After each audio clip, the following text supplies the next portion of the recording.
Viva! O meu nome é Miguel Fernandes e este é o segundo episódio do canal Mindquake. Como se devem lembrar, no primeiro episódio falámos sobre o Covid-19 e falámos de um novo aspecto, digamos que é o perigo subjacente que existe ligado a este vírus, que pode criar, digamos, uma situação aliás, criou uma situação de fraqueza mundial, tornou, digamos, o mundo um pouco refém. E falámos então na possibilidade que poderia existir de alguns governos, ou alguns líderes, ou alguns grupos económicos, digamos, pessoas ou grupos ou instituições, digamos, que têm poder sobre os vários aspectos da sociedade, digamos, que pudessem usar toda esta situação que o Covid nos colocou para tirarem benefícios próprios ou vantagens próprias. E demos como exemplo, por exemplo, benefícios económicos, benefícios de controle de massas, paragens de protestos, portanto falámos de variedíssimos aspectos.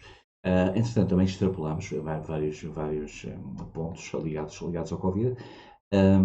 E, entretanto, também falámos que deveríamos, talvez que a única coisa que poderíamos fazer é estar alerta, digamos, um pouco mais às notícias e às consequências das notícias que ouvimos e tudo isso. Entretanto, este segundo episódio vai ser precisamente sobre um exemplo prático que está a ocorrer, portanto, uma lei que foi aprovada num país que eu de facto não estava à espera, no dia 13 de maio deste ano, e que de facto é uma lei que abre precedentes, digamos, para uma possível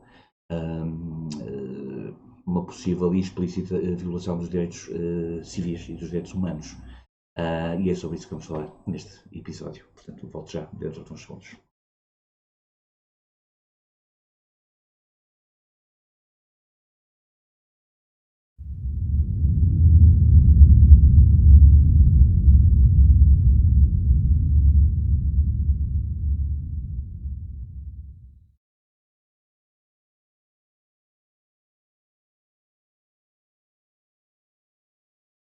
Ora, bem-vindos de novo. Portanto, como eu estava a dizer, vamos falar de uma lei prática que de facto passou e foi aprovada no passado dia 13 de maio. Se olharem para o ecrã neste momento, veem uma imagem que possivelmente irão reconhecer, visto que foi o local de filmagem dos filmes do Senhor dos Anéis. Portanto, sim, estamos a referir à Nova Zelândia. Eu sei que parecerá um pouco estranho estarmos a falar de um país que é um país que a gente conhece como pacífico, equilibrado, com um grande balanço, tanto em termos políticos como a todos os níveis, portanto. E, no entanto, é este o país que passou a lei em questão de que a gente que iremos conversar. Deve-se relembrar que não foi há muito tempo que se falou da Nova Zelândia por causa dos trágicos acontecimentos dos tiroteios em duas mesquitas que mataram na altura 51 pessoas.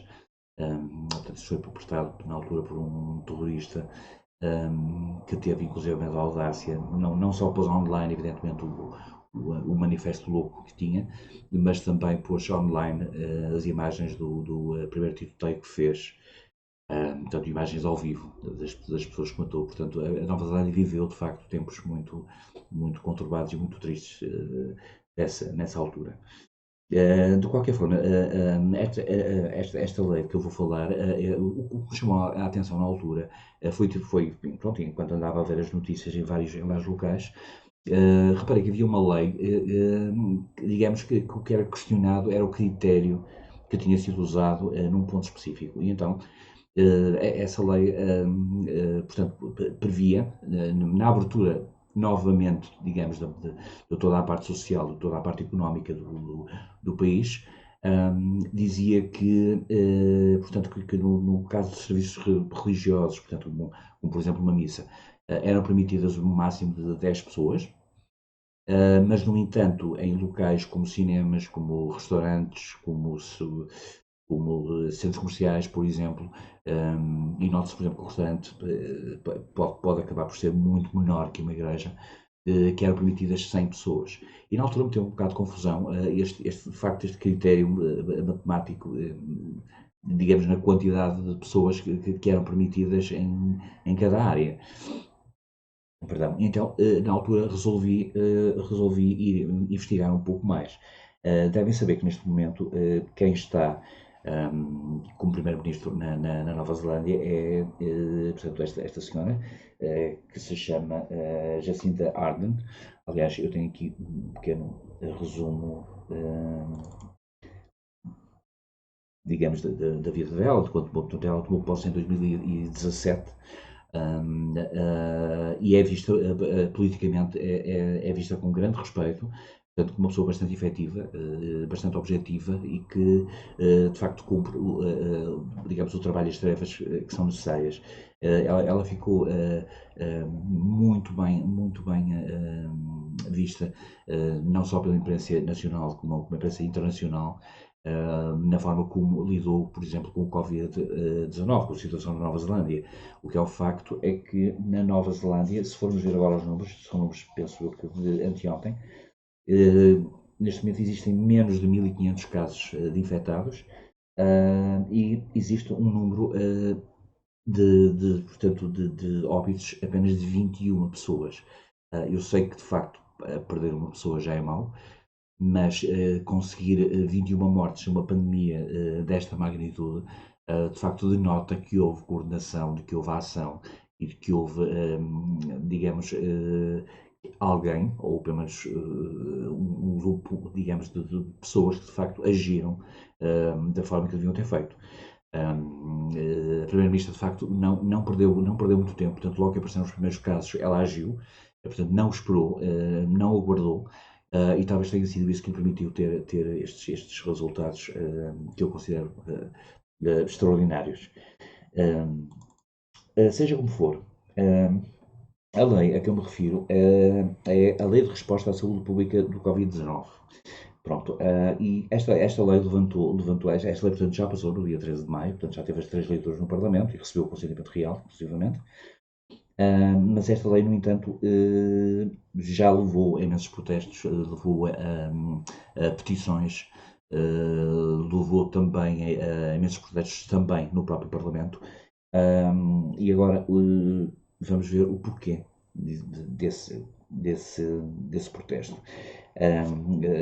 Eu gostaria de ler aqui um resumo que foi feito pelo deputado Simon O'Connor, que pertence ao Parlamento da Nova Zelândia, e que eu penso que resume bastante bem, digamos, os problemas que esta lei especificamente levanta. Portanto, segundo o deputado, ele diz que é o projeto de lei mais antidemocrático que já vimos apresentado ao Parlamento. E prossegue. Portanto, isto numa, digamos, análise sumária e que eu acho que está muito bem concisa. O projeto concede poderes extraordinários, portanto, poderes inéditos, ao Primeiro-Ministro.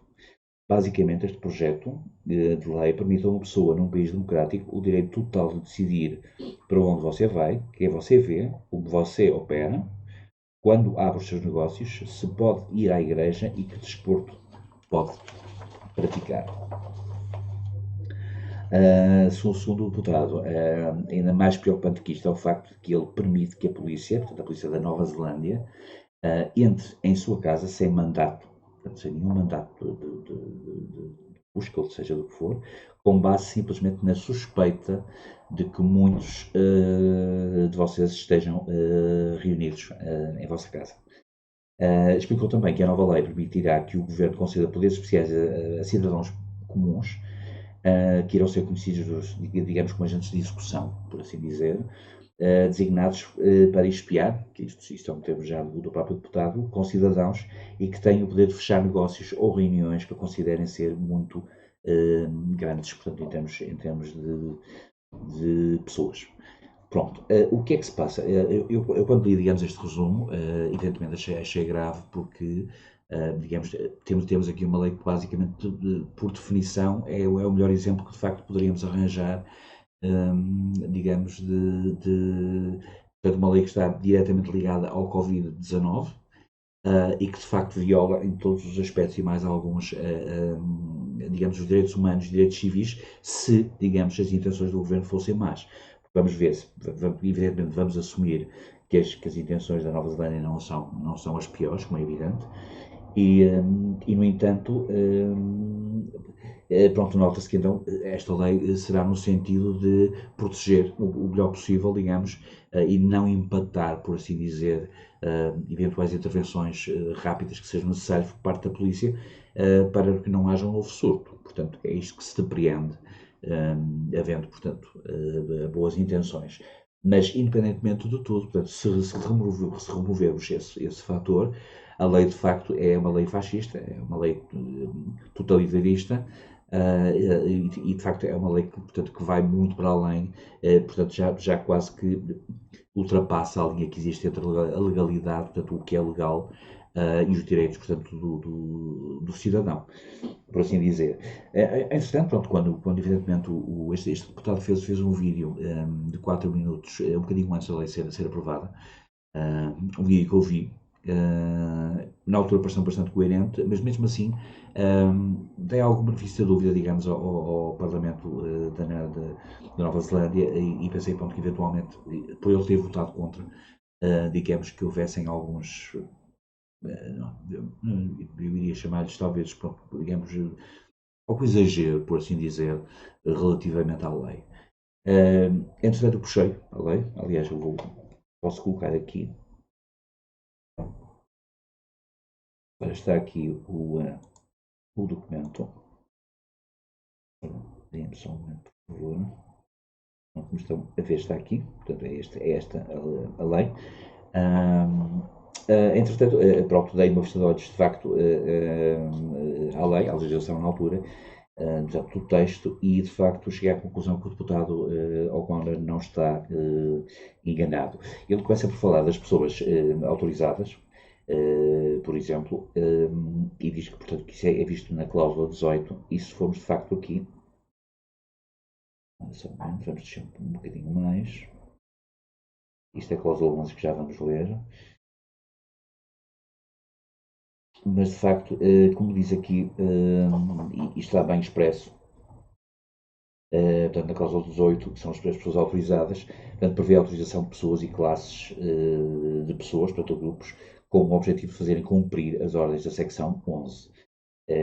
A cláusula 19, portanto, exige que ainda assim, claro, que os agentes de polícia, que não sejam polícias uniformizados, apresentem provas da sua identidade ao exercerem poderes sobre este projeto de lei. Mas, de facto, pessoas que não sejam, portanto, digamos que sejam civis, podem de facto ser designados e recrutados pelo governo para agirem, digamos, com autoridade. Relativamente à cláusula 11, também é importante lê-la, na minha opinião. Eu vou ler, evidentemente, em português, mas temos aqui o texto. Eu depois irei deixar um link da lei para se quiserem baixar o PDF, poderem ler na íntegra. Portanto, a cláusula 11 permite que sejam feitas ordens com o objetivo de lidar com o risco de surto ou disseminação do Covid-19. Duas áreas amplas podem ser objetivo de uma ordem da seguinte forma, ou da seguinte maneira. Uma ordem pode estar relacionada a ações de pessoas, impondo requisitos ou proibições relacionadas a assuntos, como e onde eles podem ficar, com quem se podem associar, distanciamento físico entre indivíduos, realização de atividades que envolvam contacto pessoal próximo, circunstâncias que exijam que estejam isolados ou em quarentena, a sua participação em reuniões e exames ou testes médicos, em circunstâncias específicas. Esses requisitos podem estar relacionados a classes de pessoas ou órgãos corporativos ou outras entidades. Portanto, isto está visto aqui no primeiro ponto. E na segunda parte, uma ordem pode estar relacionada a locais, instalações, artesanato, veículos, animais ou outras coisas, exigir ações a serem tomadas, exigir o cumprimento de quaisquer medidas ou impor proibições relacionadas a questões como o encerramento em circunstâncias específicas, a entrada em qualquer porto ou local, etc, etc, etc. Portanto, aqui, de facto, esta cláusula define um pouco também o que o deputado falou, que de facto todos os aspectos mais pessoais do cidadão podem sofrer intervenção direta por parte do Estado. relativamente à execução de toda a lei. Portanto, isto já é falado na cláusula 20. Ainda agora estivemos lá bastante perto. Está aqui precisamente. Portanto, confirma de facto que as autoridades podem entrar sem o mandato em qualquer terreno, prédio, navio, aeronave ou qualquer outro local, se tiver motivos razoáveis para acreditar que uma pessoa está a deixar de cumprir qualquer aspecto de uma ordem. Pronto, portanto, confirma-se também novamente o que o deputado O'Connor falou.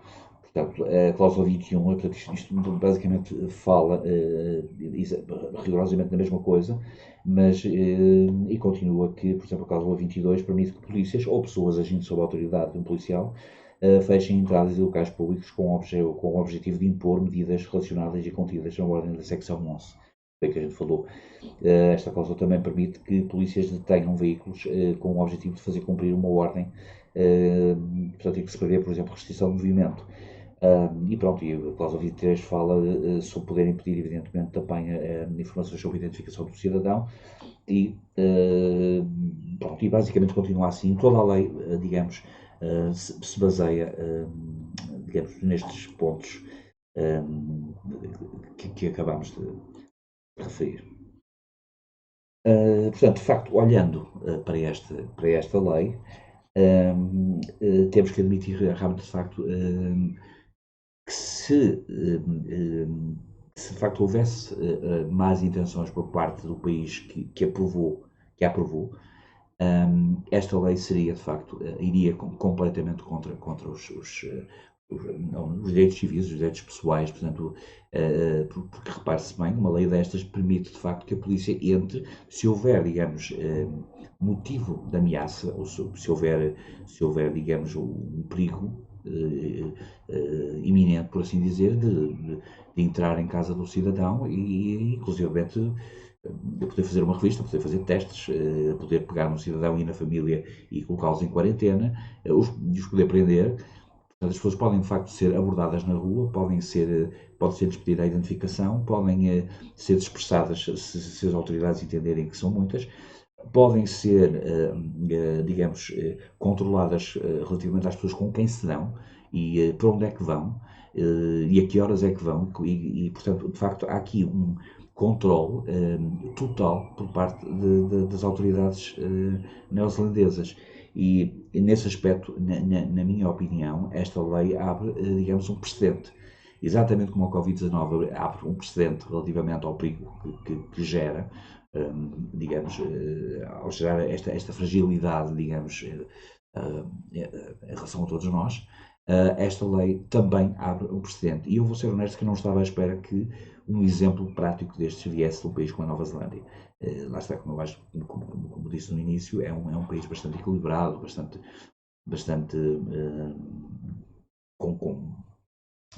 digamos, é o país mais calmo, penso eu, dos mais tranquilos que eu conheço no mundo inteiro. De facto, de forma que fiquei um pouco digamos, preocupado com o facto desta lei ter sido digamos, aprovada desta forma, mesmo contra os protestos. Agora, porquê é que ela foi aprovada, apesar dos protestos? Porquê é que digamos, a população acabou por aceitar e o Parlamento também? E voltamos um pouco ao que falámos no primeiro episódio, que tem a ver com dois fatores. O primeiro fator é que, de facto, as pessoas têm medo do vírus. Começa logo por aí.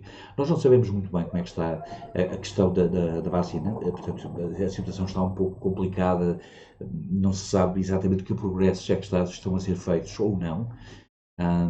Aí há muita desinformação, principalmente por parte do Presidente dos Estados Unidos. Portanto, esse é o primeiro ponto. As pessoas têm medo, portanto, não sabem muito bem como é que as coisas irão ser nos próximos meses ou, inclusive, nos próximos anos, como já falamos. O segundo aspecto tem a ver com o espírito comunitário, que de facto está provado que quando a humanidade está em períodos de crise, normalmente é quando se une. Não deveria ser só em períodos de crise, mas já é bom que o seja em períodos maus. E o que é um facto é que aqui há um grande proteccionismo das pessoas relativamente digamos, ao seu próximo, ao seu vizinho, em relação aos amigos, em relação aos amigos dos amigos, em relação às pessoas que passam na rua. Isto maioritariamente, não direi 100%, mas maioritariamente. E de facto, este espírito de proteção, portanto, de não querer infectar, digamos, outra pessoa, juntamente com o facto de ter receio do próprio vírus e do que o vírus possa fazer, digamos, a nós próprios ou à nossa família, aos nossos entes queridos, digamos que nos dá-nos uma certa permissividade, mesmo em relação a uma lei que, por exemplo, há 1 ano ou 2 anos atrás seria completamente inconcebível e teria protestos que nem sequer quero imaginar a magnitude. Isto se fosse, claro, num país democrático e não num país de uma ditadura, por exemplo, como a Venezuela. Não é? Mas, de certo, iria trazer protestos muito mais graves e viria às notícias, que é outra coisa curiosa também que é de referir. Isto não veio, não foi noticiado, mas que eu tenha visto. De facto, não vi nenhuma notícia relativamente a esta lei que passou na Nova Zelândia.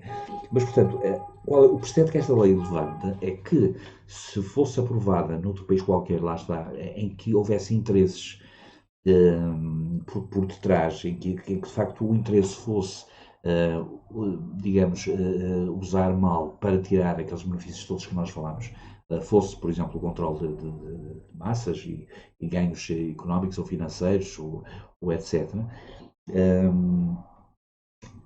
abre o precedente, de facto, de poder violar completamente os direitos que nós falamos. Direitos civis, direitos humanos, direitos pessoais, portanto, direitos da nossa vida. E, de facto, eu penso que a lei lá está, foi admitida por causa destes fatores todos que falámos. E o perigo está precisamente digamos, na razão, digamos, para a polícia poder intervir ou não. Por exemplo, vamos supor neste caso, será que se houver uma denúncia anónima, por exemplo, a polícia pode intervir? E até que ponto é que a denúncia anónima, por exemplo, é de facto tão anónima como isso e é tão verdadeira como isso? Portanto, o grande perigo aqui é que pode-nos ser apresentado que a polícia tomou ou violou, por assim dizer, entre aspas, o direito a uma família ou de um indivíduo, ou seja o que for, mas teve um motivo, digamos, portanto, que denotava uma ameaça e, como tal, agiu. Portanto, isto lá está, torna-se, na minha opinião, um bocadinho perigoso, é evidente.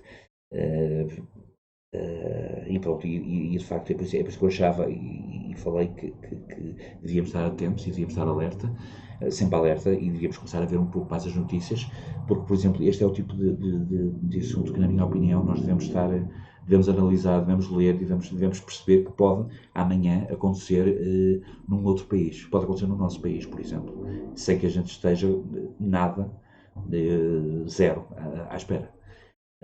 Sabemos que já aconteceu na Nova Zelândia e acho que deveríamos estar atentos para ver se eventualmente pode acontecer noutro país que nós também digamos, não estejamos à espera. Portanto, eu basicamente penso que não haverá muito mais digamos, a acrescentar. De qualquer forma, eu tenho aqui uma citação que foi precisamente foi feita pelo deputado O'Connor, que foi feita pelo inglês, portanto, citou o inglês Lord Jonathan Sumption. E eu acho que é uma citação interessante para nós terminarmos este episódio.